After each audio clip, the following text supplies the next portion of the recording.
முதலமைச்சர் ஓய்வு குறித்து திமுக தலைவர் கருணாநிதி கூறியிருப்பது அக்கறை கண்ணோட்டத்துடன் எடுத்துக்கொள்ள வேண்டும் என அக்கட்சியின் மாநிலங்களவை உறுப்பினர் திருச்சி சிவா தெரிவித்துள்ளார். தந்தி டிவியின் கேள்விக்கென பதில் நிகழ்ச்சியில் தலைமை செய்தி ஆசிரியர் ரங்கராஜ் பாண்டே எழுப்பிய கேள்விக்கு அவர் அளித்த பதிலை பார்க்கலாம்.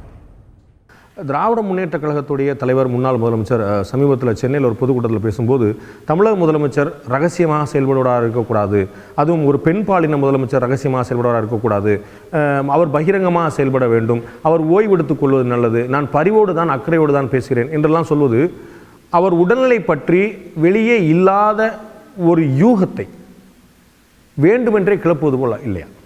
தலைவர் பேசியிருப்பது முதலமைச்சர் என்கிறவர் ஒரு கட்சியின் தலைவர் மட்டுமல்ல, அவர் ஒரு அரசாங்கத்தை வழிநடத்தக்கூடிய பொறுப்பில் இருக்கிறவர். அவருடைய செயல்பாடுகள் வெளிப்படையாக இருக்க வேண்டும்.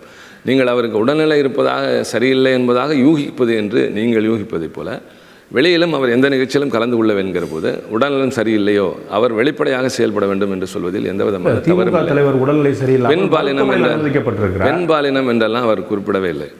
பெண் பாலின முதலமைச்சர் என்று அவர் குறிப்பிட்டதுக்கான வீடியோ ஆதாரங்கள் நான் அந்த கூட்டத்தில் கலந்து கொள்ளவில்லை. ஆனால் முரசொலியில் நான் படித்த பொழுது முதலமைச்சருடைய செயல்பாடுகள் வெளிப்படையாக இருந்திட வேண்டும்.